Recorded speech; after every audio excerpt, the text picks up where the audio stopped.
बंदर और हाथी की कहानी। एक जंगल में एक बंदर और एक हाथी रहते थे।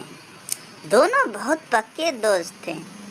दोनों साथ में मिलकर हर दिन खाने की तलाश करते और साथ में ही खाते थे। एक दिन दोनों खाने की तलाश में अपने जंगल से बहुत दूर निकल गए। वहाँ उन्हें एक तालाब दिखाई दिया। उसी तालाब के किनारे एक सेब का पेड़ था। सेब का पेड़ देख बंदर और हाथी बहुत खुश हुए। वह दोनों सेब के पेड़ के पास गए। फिर हाथी ने अपनी सूंड से सेब के पेड़ को जोर से हिलाया और ज़मीन पर ढेर सारे पके हुए सेब गिरने लगे। बंदर जल्दी जल्दी गिरे हुए सेब को इकट्ठा करने लगा, लेकिन उसी सेब के पेड़ पर एक चिड़िया का घोंसला भी था, जिसमें चिड़िया का एक चूजा सो रहा था और चिड़िया दाने की खोज में कहीं गई हुई थी। सेब का पेड़ जोर से हिलाने के कारण चिड़िया का चूजा घोंसले से बाहर तालाब में गिर पड़ा और डूबने लगा। चिड़िया के बच्चे को डूबता हुआ देखकर उसे बचाने के लिए बंदर तालाब में कूद गया, लेकिन बंदर को तैरना नहीं आता था।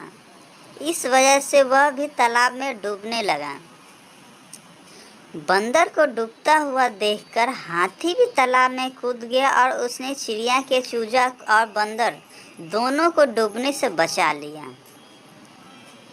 इतने में चिड़िया भी वहां पर आ गई थी और वह अपने चूजा को सही सलामत देखकर बहुत खुश हुई।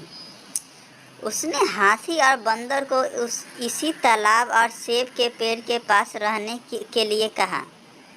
तब से बंदर और हाथी भी चिड़िया के साथ उस सेब के पेड़ के नीचे रहने लगे। कुछ ही दिनों में चिड़िया का चूजा बड़ा हो गया।